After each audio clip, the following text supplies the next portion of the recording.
چوتھا نقصان نفسیاتی بیماریوں کی صورت میں ظاہر ہوتا ہے۔ جو دل اللہ تعالیٰ کی یاد سے غافل ہوتا ہے وہ وسوسوں، پریشانیوں، بے چینی اور ڈپریشن میں مبتلا ہو جاتا ہے۔ قرآن مجید میں فرمایا گیا، خبردار، اللہ کے ذکر سے ہی دلوں کو اطمینان حاصل ہوتا ہے۔ پانچواں بڑا نقصان آخرت کی تباہی ہے۔ دین سے دوری کا سب سے بڑا اور ابدی نقصان یہ ہے کہ انسان اپنے رب کے حضور ناکام ہو جاتا ہے۔ جو شخص دنیا میں اللہ اور اس کے رسول صلی اللہ علیہ وآلہ وسلم کے احکامات سے غافل رہا، وہ قیامت کے دن اللہ کی رحمت سے محروم ہو سکتا ہے۔ تو ہمیں چاہیے کہ دین سے تعلق مضبوط کریں، نماز قائم کریں، قرآن کی تلاوت کریں، علم دین حاصل کریں اور اپنی زندگی کو اسلامی تعلیمات کے مطابق ڈھالیں۔ یہی دنیا اور آخرت کی کامیابی کا راستہ ہے۔ تو ناظرین، اس مشکل وقت سے نکلنے کا ایک راستہ آپ کو بتاتی ہوں۔ اگر آپ نے اس پر عمل کر لیا تو ساری زندگی آپ اس بندہ ناچیز کو دعائیں دیں گے۔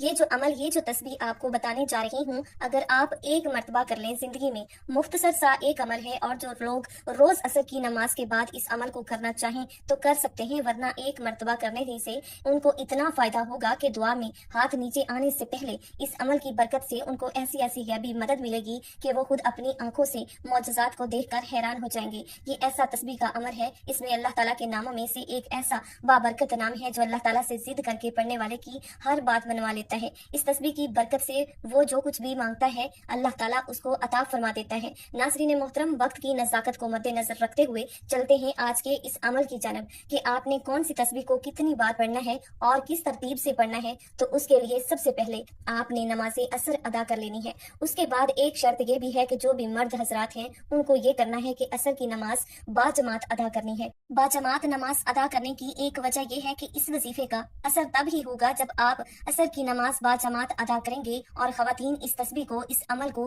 گھر میں کر سکتی ہیں، ان کے لیے کوئی پابندی نہیں ہے۔ لیکن مردوں میں ایک کوتاہی ہے۔ آج کل معاشرے میں جو دکھ رہی ہے کہ جو مرد حضرات ہیں وہ زیادہ تر سستی کی وجہ سے مسجد کی طرف نہیں جاتے۔ ابھی اس عمل کو کرنے سے پہلے آپ جو مرد حضرات ہیں انہوں نے یہ کوشش کرنی ہے کہ 5 وقت کی جو نماز ہے وہ باجماعت ادا کرنی ہے، اور عصر کی نماز ادا کرنے کے بعد آپ اس تسبیح کو پڑھیں گے۔ انشاءاللہ تعالیٰ اس تسبیح کے فائدے، برکتیں آپ اپنی آنکھوں سے دیکھنا شروع کر دیں گے۔ تو جب آپ نے عصر کی نماز باجماعت ادا کرنی ہے تو اس کے بعد ایک دعا ہے جو فرض نماز کے بعد باجماعت نماز ادا ہوتی ہے تو سب ہاتھ اٹھا کر مانگتے ہیں، وہ دعا آپ نے مانگنی ہے۔ اس کے بعد آپ نے یہ عمل کرنا ہے، اور پھر آپ نے جو ایک ذاتی دعا ہے اس کے لیے ہاتھ اٹھانے ہیں۔ اس کے لیے عمل کا طریقہ کار سن لیں۔ ناظرین محترم، سب سے پہلے آپ نے اول و آخر 3 مرتبہ درود ابراہیمی پڑھ لینا ہے۔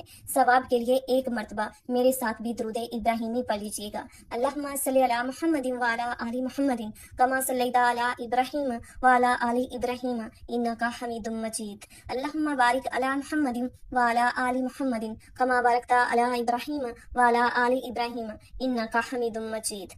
اس کے بعد آپ نے 11 مرتبہ یا رضا کو پڑھنا ہے۔ یا رضا کو آپ نے 11 مرتبہ پڑھنے کے بعد آپ نے یہ چھوٹی سی صورتیں پڑھ لینی ہے، یعنی آپ نے 4 کل پڑھنے ہیں۔ سب سے پہلے آپ نے سورہ کافرون سورہ نمبر 109 پڑھنی ہے۔ بسم اللہ الرحمن الرحیم، قل یا ایھا الکافرون لا اعبد ما تعبدون ولا انتم عابدون ما اعبد ولا انا عابد ما عبدتم ولا انتم عابدون ما اعبد لکم دینکم ولی دین۔ سورہ کافرون پڑھنے کے بعد آپ نے دوسرے نمبر پر سورہ اخلاص سورہ نمبر 112 پڑھنی ہے۔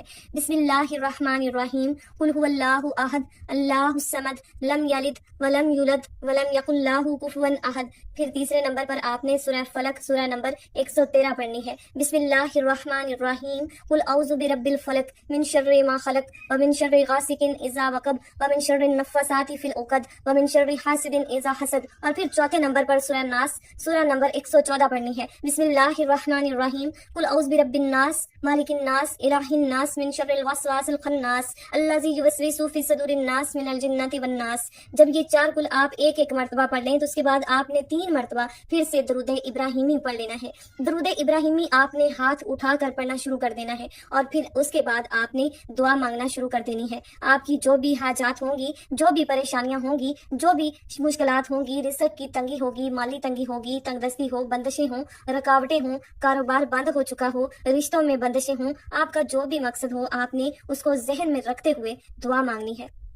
دعا مانگنے کے بعد ایک مرتبہ آپ نے سورہ مزمل پڑھنی ہے۔ سورہ مزمل پڑھتے دوران آپ کا جو بھی مقصد ہو اس کو اپنے ذہن میں رکھیں۔ اس عمل کو پڑھتے دوران آپ نے مکمل یکسوئی اور توجہ کے ساتھ کامل یقین کے ساتھ اس کو پڑھنا ہے۔ عمل کو پڑھنے کے بعد آپ نے کسی کے ساتھ کوئی بھی بات نہیں کرنی اور نہ ہی کوئی آپ کے ساتھ بات کرے۔ اب جو بھی مقصد آپ کا ہو اس کو ذہن میں رکھ کر اس عمل کو کریں گے، انشاءاللہ تعالیٰ آپ کی بگڑی بن جائے گی، آپ کے معاملات حل ہو جائیں گے، جو بھی آپ کا مقصد ہوگا وہ پورا ہو جائے گا۔ اللہ پاک آپ کو ایک ہی بار یہ عمل کرنے کی برکت سے ایسا نواز دے گا آپ سوچ بھی نہیں سکتے۔ جو ترتیب بتائی گئی ہے اسی ترتیب کے ساتھ باجماعت نماز پڑھنی ہے، اس کے بعد نماز کی دعا میں شریک ہونا ہے، پھر آپ نے اپنا عمل شروع کرنا ہے جس طرح آپ کو عمل بتایا گیا ہے اسی ترتیب اور اتنی ہی تعداد میں آپ نے اس عمل کو کرنا ہے۔ اس کے بعد سورہ مزمل آخر میں پڑھ لیں، پھر آپ نے اللہ تعالیٰ کے ایک بہت ہی بابرکت نام کی تسبیح پڑھنی ہے، یا واسیو۔ یہ اللہ تعالیٰ کے صفاتی ناموں میں سے ایک نہایت ہی بابرکت اور پر اثر نام یا واسیو ہے۔ اس مبارک نام کا مطلب ہے اے وسعت والا، اے کشادگی اور فراغی دینے والا۔ یہ نام قرآن مجید میں بھی متعدد مقامات پر آیا ہے، جیسے کہ ان اللہ واسع العلیم،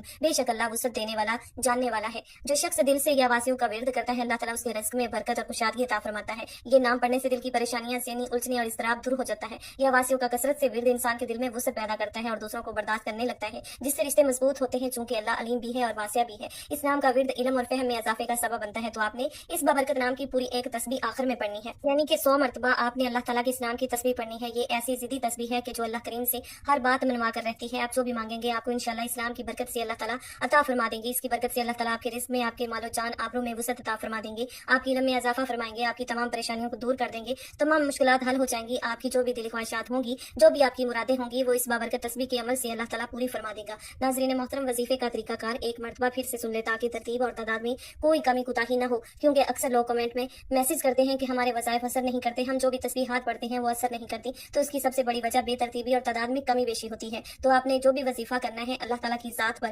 مکمل بھروسہ اور اعتماد رکھ کر جو ترتیب آپ کو بتائی جائے اسی ترتیب اور تعداد میں آپ نے یہ وظیفہ پڑھنا ہے۔ تو وظیفے میں سب سے پہلے آپ نے نماز اثر با جماعت ادا کرنی ہے۔ مرد حضرات نماز اثر ادا کرنے کے بعد اگر مسجد میں بیٹھ کر یہ عمل کرنا چاہیں تو زیادہ ثواب ہے، لیکن اگر گھر میں بیٹھ کر کرنا چاہیں مکمل تنہائی اور یکسوئی کے ساتھ گھر میں بیٹھ کر بھی اس عمل کو کر سکتے ہیں۔ خواتین اس عمل کو گھر میں بھی کر سکتی ہیں۔ تو نماز اثر جب ادا کر لیں اس کے بعد آپ نے سب سے پہلے 3 مرتبہ درود ابراہیمی پڑھ لینا ہے، اس کے بعد 11 مرتبہ اللہ تعالیٰ کا بہت ہی پیارا نام یا رضا کو پڑھ لینا ہے۔ اللہ تعالیٰ کا یہ نام 11 مرتبہ پڑھنے کے بعد چاروں کل پڑھ لینے ہیں۔ چاروں کل پڑھنے کے بعد ہاتھ اٹھا کر 3 مرتبہ درود ابراہیمی پڑھ کر اپنے مقاصد کو ذہن میں رکھ کر دعا مانگنی ہے۔ اس کے بعد 1 مرتبہ سورہ مزمل پڑھنی ہے اور آخر میں اللہ تعالیٰ کے ایک بہت ہی بابرکت نام کی تسبیح کرنی ہے، جو آج کے عمل کی سب سے پیاری اور ضدی تسبیح ہے کہ جس کے پڑھنے سے اللہ کریم انسان کی ہر بات کو پورا کر دیتا ہے، اس کے رزق، مال و جان، عزت و آبرو میں وسعت عطا فرماتا ہے۔ تو آپ نے اللہ تعالیٰ کے بابرکت نام یا واسیوں کی ایک مکمل تسبیح پڑھنی ہے، یعنی 100 مرتبہ آپ نے اللہ تعالیٰ کا یہ نام پڑھنا ہے اور اس کے بعد آخر میں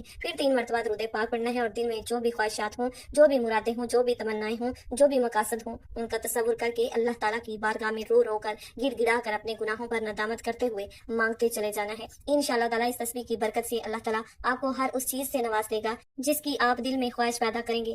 محترم ناظرین، آخر میں دعا ہے کہ اللہ تعالیٰ ہم سب کی تمام مشکلات، پریشانیوں کو دور فرمائے، ہماری تمام حاجات کو پورا فرمائے، رزق کی تنگی، مالی پریشانی کو دور فرمائے، رشتوں میں بغاوتوں کو دور فرمائے، رشتوں کی بندشوں کو دور فرمائے، جوان بیٹیوں اور بیٹوں کے رشتوں کے اچھے اسباب پیدا فرمائے، ہر کام میں آسانی پیدا فرمائے۔ اللہ تعالیٰ میرا سنانا، آپ کا سننا اپنی پاک بارگاہ الہی میں قبول و منصور فرمائے، نیکی کی بات کو سننے، سمجھنے اور اس پر عمل کرنے کی توفیق عطا فرمائے، آمین ثم آمین۔ محترم ناظرین، اپنے رزق میں برکت، وسعت اور کشادگی کے لیے اللہ تعالیٰ کے 99 ناموں میں سے کوئی ایک نام لکھ کر کمنٹ سیکشن میں ضرور شیئر کریں۔ اللہ تعالیٰ ہم سب کا حامی و ناصر ہو۔